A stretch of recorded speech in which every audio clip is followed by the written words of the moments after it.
Imagine being in a dimly lit hall, where every camera shutter clicks, in anticipation, only to watch a dying mobster whisper a secret so outrageous that even the most jaded reporters gasp in disbelief. That moment unfolded in 2019 when Nav Taco, once a shadowy enforcer at the heart of Detroit's most notorious crime syndicate, took the stage at a panel commemorating 50 years since Jimmy Hoffa vanished. He leaned forward, eyes glinting under the harsh spotlights, and said something so shocking that it shattered every theory we thought we understood about the Hoffa case. He hinted that Hoffa's disappearance wasn't just the result of a feud over union dues or a simple mob execution. This was bigger, darker, and far more organized. He claimed the missing union leader had secretly funneled more than $50 million in pension loans straight into weapons purchases and hit contracts. And the traitor at the center of it all wasn't who we believed. It was someone closer to Hoffa's inner circle than anyone could imagine. Those words set off a chain reaction. Overnight, old documents were dusted off, and the FBI files, some declassified for the first time, revealed a labyrinth of financial transactions, encoded wiretaps, and coded memos that pointed to a chilling truth: Hoffa had been quietly funding murders on multiple fronts, using union pensions as the bankroll. It wasn't simply about power. It was a systematic enterprise of violence fueled by white-collar deception. Today, I'm here to guide you through that turbulent journey from Hoffa's humble beginnings to his meteoric rise within the Teamsters, from the shady alliances he forged with mob bosses like Angelo Melli to the betrayals within his own ranks. You'll hear how a charismatic labor organizer became America's most powerful and most hunted union boss, and why those final days in 1975 were defined by paranoia, backroom deals, and deadly traps. By the end of this update, you'll understand not just what happened, but how every choice Hoffa made built a house of cards that collapsed on one fateful afternoon in July. We'll start at the beginning. A dilapidated home on North Vanilla Street in small-town Brazil, Indiana. February 14, 1913 dawned cold and unforgiving. Viola Hoffa, a young mother of 4, labored alone in a cramped, 3-room house. The doctor at her side, unfamiliar with rural poverty, dismissed the new arrival as a tumor, until that tiny fist broke through the shadows of neglect. Her son, Jimmy, would carry that misdiagnosis with him as a reminder of how easily society overlooked the vulnerable. His father, John Cleveland Hoffa, had been a blacksmith for local coal miners, riding mules across county lines to provide a meal for his family. Each night, he returned covered in soot, teeth blackened from biting into coal to test its quality. An act of desperation disguised as diligence. When Jimmy was 7, the world shifted irrevocably. His father succumbed to what the hospital labeled general paralysis of the insane, a diagnosis wrapped in stigma, but whispered by neighbors to be the result of constant exposure to coal dust. His burial was rushed, the family too poor to wait, and so young Hoffa learned early that life's tragedies arrive unannounced and depart without ceremony. From that moment, he watched his mother fight. Viola took any job she could find, cleaning homes, running a laundry service out of their own kitchen, and scraping together enough to keep her children from sleeping on an empty stomach. Young Jimmy joined her, delivering bundles of laundry through Detroit's harsh winter streets, rain or shine, his small frame growing lean and calloused. By age 14, he found paid work as a stock boy at a local grocery warehouse, 12 to 15 hours a day for 32 cents an hour. He could feel the weight of every coin in his pocket, each one a reminder of entitlement denied. Management treated them as replaceable. They were hired, fired, and discarded with impunity. There were no benefits, no safety nets, just endless lines of assembled bodies waiting for a shipment that might never arrive. Then, on April 13, 1930, a load of perishable fruit became Hoffa's crucible. A trailer stacked high with strawberries and cantaloupes sat roasting in the sun. Recognizing the futility in loading rotting produce, Jimmy rallied his fellow workers, and they refused to move a single crate. Hours passed. The company, desperate, caved. They raised wages and offered insurance benefits. In a single afternoon, a pale-faced grocery boy had forced a corporation to change its policies. That audacious act caught the eye of Teamsters Local 299. By 1933, Hoffa was a full-time union organizer, cutting his teeth in violent laundry strikes, where he was beaten bloody by company thugs and arrested multiple times in a single day. Each bruise, each scalp wound, taught him that to challenge a system built on brutality, you needed muscle.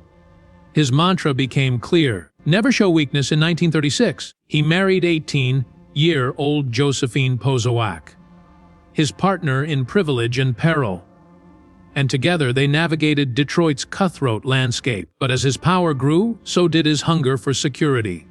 In 1937, he forged an alliance with Angelo Melli, a mob boss with a taste for violence and a tea time at the local racetrack. In exchange for protection and enforcement squads, iron-willed men armed with bats and chains, Hoffa offered control over union operations that funneled money into speakeasies and backroom gambling dens. From that point on, Hoffa's empire was as indebted to the mob as it was to the working class he championed. Over the following years, he leveraged pension funds to bankroll casinos in Las Vegas, Caesar's Palace, the Stardust, the Dunes, channeling millions into skylit marquees, where the house always won, often at the expense of union retirees. This infusion of capital made Hoffa the richest man in labor, and the most scrutinized. He testified before Senate committees, dodged questions with a practiced smirk, and repeatedly claimed he didn't recall key details. Each evasion only fueled public outcry, painting him as a colossus straddling the line between legitimate union leader and criminal impresario. Now, fast forward to the days leading up to July 30, 1975.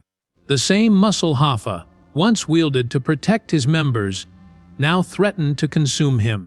Tensions with Tony Provenzano, known simply as Tony Prow, had ripped the union's underbelly open. Provenzano saw Hoffa's pardon and attempted resurgence as an affront. He enlisted associates to stage bombings, to break Hoffa's followers, and to corner him into a peace summit at the Macus Red Fox restaurant. Records show that Hoffa arrived on time, expecting negotiation. Instead, he walked into an empty dining room and climbed into a maroon 1975 Mercury Marquis provided by his foster son, Charles O'Brien. Dogs tracked his scent in the back seat. A plastic bottle stamped with O'Brien's fingerprints sat crushed in the trunk. At 20:15 p.m., Hoffa called home to say he'd be back by 4. He never made it. FBI agents scoured farms, barns, and landfills for weeks, following leads that invariably evaporated like ghost trails in Michigan fog. Multiple informants named Sally Bugs Brigiglio, Billy Gacolani, and Joe Zarilli as the hit squad, but every confession ended with a burned-out crime scene, a sanitation plant reduced to ashes, or a landfill covered with fresh soil. 17,000 pages of reports, millions spent, endless speculation, and still no body. After Hoffa vanished, the investigation became a saga of ghostly leads and hushed rumors. Some whispered his body lay buried beneath the turf of Giants Stadium. Others claimed they'd seen him alive, disguised as a gas station attendant in rural Ohio. The FBI, undeterred, logged every tip. Reports of a body bag tossed down a Detroit storm drain. Rumors of human remains sunk in Lake St. Clair. Even a letter alleging a corpse stashed in a Cockeysville quarry. Each lead inflamed public fascination, but evaporated under scrutiny when Frank, the Irishman, Sheeran later confessed to pulling the trigger. His account was chillingly precise, yet unverified by physical evidence, leaving more questions than answers. The most startling revelations, however, stem from newly declassified FBI memos released in 2019. These documents expose a chilling web of pension loans, funneled through shell corporations into the hands of hit teams, operating across 5 states. Financial ledgers, coded with cryptic notations like special deliveries and maintenance contracts, trace more than $50 million in disbursements. Wiretaps capture Hoffa's calm, yet commanding voice approving these transfers. One pencil, scribbled entry by accountant Alan Dorfman reveals Hoffa's inked signature on checks earmarked for armed operations. Overnight, Hoffa's reputation morphed from union advocate to the financier of a clandestine murder network. Buried deeper in the files was proof of the ultimate betrayal. Charles Chucky O'Brien, Hoffa's foster son, once a figure of loyalty, appears in phone logs coordinating with Tony Provenzano's lieutenant, Billy Gaccalone, in the weeks before July 30, 1975. One intercepted call has Gaccalone assuring O'Brien that the boss will meet peaceably, while another records O'Brien confirming the make and color of the Mercury Marquis waiting in the alley. By the time Hoffa climbed into that car, the trap was set. This kinship-turned conspirator cut a wound deeper than any bullet. Contrast this with Hoffa's public persona, a champion of the working man, railing against injustice and bargaining for fair wages. Behind closed doors, the same hands shaping union policy orchestrated covered arms shipments and clandestine assassinations.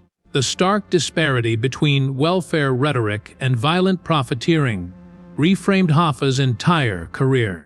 Union members, who once admired his defiance, began to question every contract negotiation and every handshake he so theatrically delivered. At the 2019 panel, former mob insiders outlined how Hoffa personally greenlit hits on rival gangsters who refused to bow to his emperor-like authority. Strikingly, dates of these executions align with peaks in pension fund withdrawals. An investigative reporter compared union records with coroner reports and found at least 7 instances where union loan approvals matched the timing of unannounced slayings. Film clips projected on the panel's big screen juxtaposed jubilant Teamsters, rallies with grainy footage of bullet-riddled bodies and abandoned getaway cars.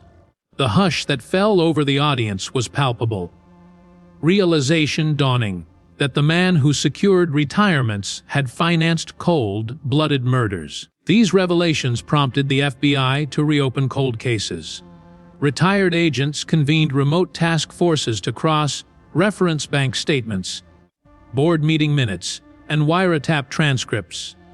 One veteran agent, speaking under oath, recalled how he had flagged suspicious transactions in the 1960s, but was rebuffed by superiors intimidated by Hoffa's political clout. Only decades later, with his greatest protectors gone, did the agency possess the will to expose the full picture. An even darker twist emerged from audio recordings made in late 1974. Hoffa's voice, strained and gravelly, can be heard discussing the possibility of a plea bargain with Robert F. Kennedy's Justice Department.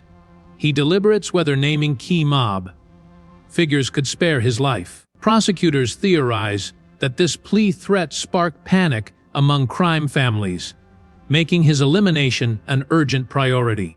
If Hoffa was poised to turn state's evidence, he became far more dangerous than any union scuffle. This duality, martyr to organized labor and mastermind of covert violence, illuminates a complex psychological portrait.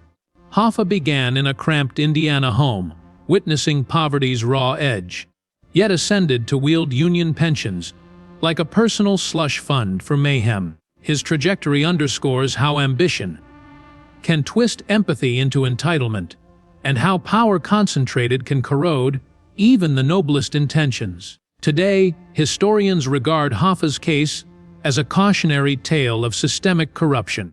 His empire crumbled not through a single misstep, but through decades of financial sleight of hand.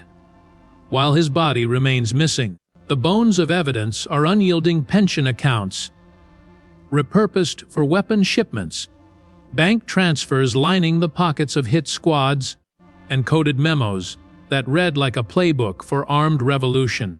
Jimmy Hoffa's legacy is no longer a simple mystery. It is a blueprint for how institutions can become complicit in their own demise. When you reflect on Hoffa's rise and fall, the real question emerges: could similar schemes be lurking within organizations today? The answer may lie hidden in dusty ledgers, waiting for the next set of declassified files to shine a light on the darkness forever etched deeply. But the story doesn't end with declassified documents and wiretaps. In the months after that 2019 panel, journalists pored over every scrap of evidence, seeking to connect Hoffa's secret war machine to unresolved homicides across 5 states. One cold case file from 1968, never linked publicly to the Teamsters, suddenly gained new significance when a memo surfaced indicating a maintenance contract paid to a Chicago crew on the very day a rival mob lieutenant was found in a burned-out sedan.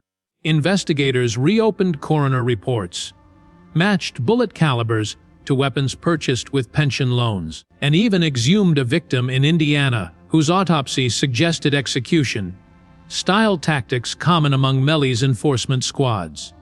Meanwhile, cultural interest surged. Martin Scorsese's film, The Irishman, released just months before those panel revelations, depicted Hoffa as a tragic titan ensnared by his own ambition. Viewers flocked to revisit the movie with new context, recognizing scenes of clandestine meetings and cryptic threats as echoes of real FBI wiretap transcripts. Online forums buzzed with comparisons between cinematic license and cold, hard paperwork.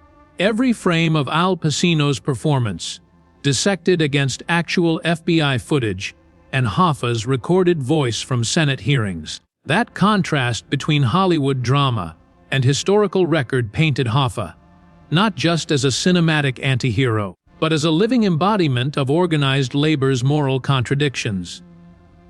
As public fascination grew, so did technological means of investigation. Genealogists used DNA from forgotten evidence storage bins to confirm the presence of mob figures at key crime scenes. Digital forensics teams applied geolocation analysis to phone records, reconstructing Hoffa's last known movements with centimeter-level precision. Satellite imagery analysts reviewed aerial photos of the Detroit waterways, where tips suggested bodies had been sunk, comparing sediment patterns against historical records of river dredging.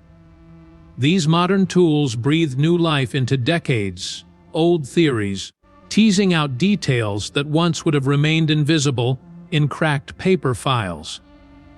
Yet each breakthrough raised fresh questions. If Hoffa's foster son, Charles O'Brien, played the role of traitor, why did his fingerprints appear on checks endorsing Union loan disbursements months before July 1975? Some experts propose that O'Brien's betrayal was not premeditated but coerced, an act of desperation fueled by debts owed to Provenzano's crew. Others speculate that O'Brien, much like Hoffa himself, believed he was serving a higher cause, safeguarding the Union by sacrificing its leader. That moral ambiguity, where loyalty collides with survival instincts, mirrors the paradox at the heart of Hoffa's legacy. A champion of workers who resorted to criminal compliance to achieve justice. In recent years, a coalition of retired FBI agents, independent sleuths, and academic historians formed the Hoffa Cold Case Consortium. Their aim to compile every known lead into a single, searchable database. They digitized handwritten notes, transcribed audio recordings, and cross-referenced union meeting minutes against local crime blotters. For the first time, volunteers could flag inconsistencies, like meeting transcripts that placed Hoffa in Detroit at the same time a Memphis union organizer was gunned down under eerily similar circumstances. Such patterns suggested a broader sweep of violence funded by pension loans, extending Hoffa's impact far beyond the Midwest. Publicly, the Teamsters Union has remained cautious. Official statements acknowledge historical controversies, but insist that current leadership differs fundamentally from Hoffa's era. In interviews, union spokespeople emphasize transparency measures, regular audits, and ethical training programs, efforts to restore trust after decades of scandal. Yet internal documents leaked to news outlets hint at lingering factions who view Hoffa's tactics as a template, wield financial leverage ruthlessly to secure favorable contracts, and let enforcement teams ensure compliance. This internal tension underscores a larger question. Has the union truly learned from Hoffa's excesses, or does his blueprint still shape its power dynamics? Meanwhile, international interest in Hoffa's case continues to grow. British and Italian true crime podcasters have produced multi-episode series re-examining his alliances with Sicilian and Neapolitan crime families. They delve into wiretaps of Hoffa conspiring with Calabrian loan sharks, suggesting that his reach extended into transatlantic smuggling networks. These investigations have sparked formal inquiries by European law enforcement agencies into historic money flows linked to American unions. If Hoffa's finances helped fund organized crime abroad, the reverberations of his actions could span continents. Public conferences now feature panels where law professors debate the legality of pension fund governance, using Hoffa's strategies as cautionary case studies. Ethics seminars for business students pivot around his coded memos, asking whether ends ever justify means when innocent lives are at stake. Political scientists reassess Hoffa's influence on mid-century electoral politics, correlating union donation records with legislative votes that favored labor-friendly policies. These interdisciplinary discussions reveal that Hoffa's legacy lives not just in unsolved murders, but in fields as diverse as law, economics, and international relations. Yet the central mystery remains: where is Jimmy Hoffa? Despite exhaustive searches and the weight of newly unearthed documents, no remains have been recovered. Some investigators now believe that a clandestine cleanup crew, operating under mob directives, exhumed and reburied Hoffa's body multiple times, layering concealment efforts until physical evidence dissolved entirely. Alternative theories propose that his body was dissolved in acid vats at shuttered industrial sites, leaving nothing to find but chemical residues that were long since scrubbed clean. Each hypothesis carries its own gruesome plausibility in a world where Hoffa's pension fund financed murder labs as readily as it financed retirement homes. As curiosity reaches new heights, one fact stands clear: the latest update on Jimmy Hoffa didn't just shock listeners in 2019, it reframed an entire century of labor history. It exposed the dark underbelly of unchecked power, where noble ideals of worker solidarity can mutate into instruments of violence. And it reminded us that behind every icon of social progress, there may lurk a story of betrayal, bloodshed, and secrets buried deeper than any grave. In the depths of winter 2021, a small team of forensic accountants and retired FBI analysts convened in a discreet warehouse on Detroit's east side. Their mission: to reconstruct Hoffa's hidden finances with forensic precision. Over weeks they poured through microfilm archives of pension fund ledgers, matching deposit slips to wiretap transcripts that recorded Hoffa's own baritone approving transfers. In one audio clip, barely above a whisper, Hoffa instructs his accountant, use code name Northern Star. Get it moving by noon. Within hours, 250,000 vanished into a shell corporation linked to a known hit crew in Cleveland. That moment crystallized the extent of his duality, a union boss enacting pay raises by day, a covert warlord arming assassins by night. Meanwhile, geospatial researchers mapped Hoffa's final hours in excruciating detail. By triangulating cell, tower pings, GPS logs from the Mercury Marquis, and witness statements, they charted his path from Makos Red Fox through a network of back roads, hugging the Detroit River. Dusk found him at a desolate loading dock off Connor Avenue. Surveillance cameras, forgotten scraps of evidence, revealed headlights reflecting off puddles, a lone sedan idling beside him. Then, the footage cut out. Experts believe this was where O'Brien, or a Provenzano lieutenant, transferred Hoffa to a second vehicle, sealing his fate. Amid these breakthroughs, an unexpected discovery emerged in a rusted filing cabinet at a defunct Teamster's office. Hidden behind stacks of banquet invitations was a sealed envelope addressed to Angelo Melli. Inside lay pages of handwritten notes bearing Hoffa's scrawl, lists of names, dates, and cryptic annotations like Octagon Meeting, Approved Strike Force, and Green Light on Job 34. Cross-referenced with Chicago homicide files, Job 34 corresponded to an unsolved execution of a mob informant found near Lake Calumet in 1962. This evidence demonstrated not only Hoffa's complicity, but his active role in sanctioning murders that predated his most infamous scandals. As each shred of evidence piled up, the psychological portrait of Hoffa grew more complex. Interviews with surviving Teamsters from the 1960s revealed a man alternating between paternal warmth and icy calculation. One elderly retiree recalled Hoffa sitting at her kitchen table, chiding her gently for undercooking the roast, then leaning in conspiratorially to ask if she had overheard any chatter about Union enemies. He offered both comfort and intimidation in the same breath. That dual mode charisma helped him command absolute loyalty, until it became the very skill that betrayed him, allowing Provenzano's faction to exploit his need for control against him. Simultaneously, digital archaeologists scoured online forums and peer-to-peer archives for forgotten audio reels. They unearthed a grainy recording of Hoffa addressing the 1964 National Master Freight Agreement negotiations.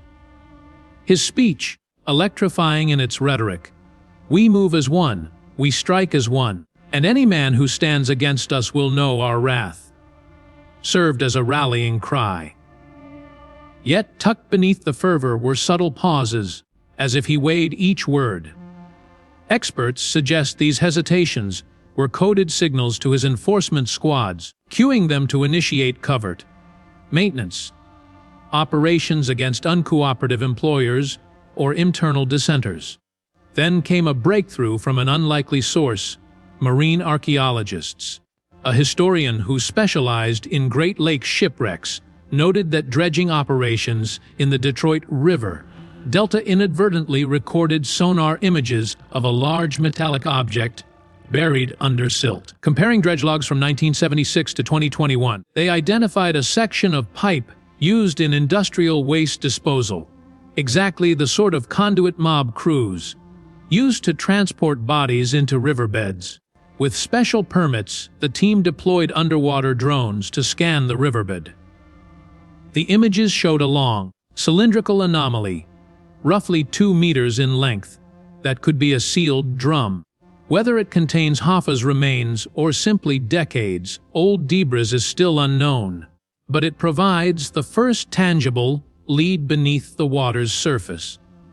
Public reaction to each revelation has been electric. Social media platforms brim with amateur sleuths dissecting time, stamped photos, and debating whether Hoffa's body was encased in cement at a remote quarry or dismembered and scattered across multiple states. True, crime podcasts devote entire episodes to re-examine each job code from those stapled notes. Historians publish op-eds arguing that Hoffa's scheme represents a watershed in labor history.